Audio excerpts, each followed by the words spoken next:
Aloha, my name is Clare Connors, and I'm the United States Attorney for the District of Hawai'i. As the Chief Law Enforcement Officer for the state for federal crimes, I oversee a part of the Department of Justice that handles criminal and civil matters that implicate federal law.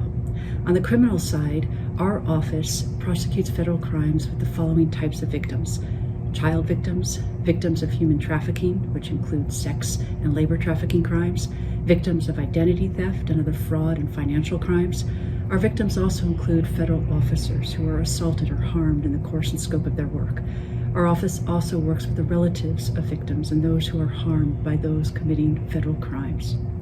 A key mandate of the Department of Justice is to vindicate the rights of victims.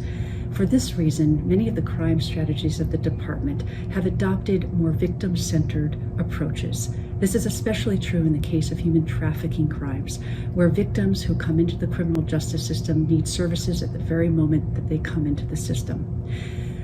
The department is committed to a four-prong approach, which includes preventing and prosecuting human trafficking crimes, as well as protecting the victims. And we do that through partnerships with state, local, and non-governmental service providers.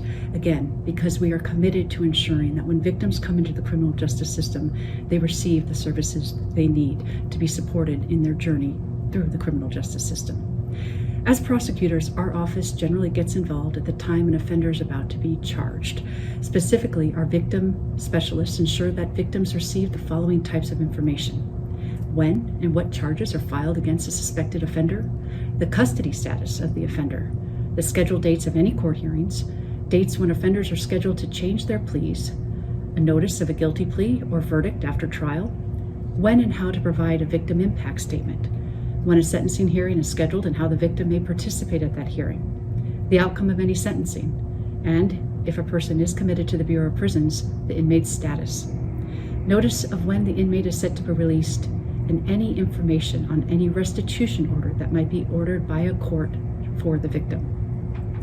When we provide victims information about important events, we take the time to explain the nature of the event and to obtain their input.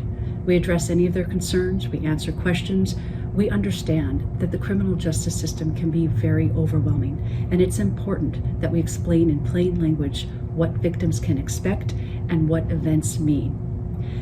Oftentimes, victims have to serve as witnesses in criminal proceedings, so we assist there as well. We provide translator services, transportation, and other services to help victims as they participate in these criminal proceedings. When it comes to child victims, we have specialized services that we provide. We work with the judiciary and other non-governmental service providers to ensure that victims who are children are supported in particular and unique ways that they need. Some of the agencies who provide referrals to our office and who also provide direct services to victims include the Hawaii State Department of Human Services, Child Welfare Services Division, Susanna Wesley Center, Child and Family Services, Sex Abuse Treatment Center of Kapiolani Medical Center, the Sex Abuse Treatment Center Hotline, PACS Trafficking Victim Assistance Program, the National Human Trafficking Hotline, Ho'olanapua, the National Elder Fraud Hotline, and many other services that are available to persons who've been victims of federal crimes. Information about how to contact us is available on our website at www.justice.gov/USAO-Hawaii. Look for the Victim Witness Assistance Program tab. As you can see, our office is part of an expansive network in place to ensure that victims of federal crimes are supported as they move through our criminal justice system. Our department's mandate is to protect the community and to vindicate the rights of victims. This includes ensuring that victims have access to the information and services they need to attain the healing that they deserve. Thank you.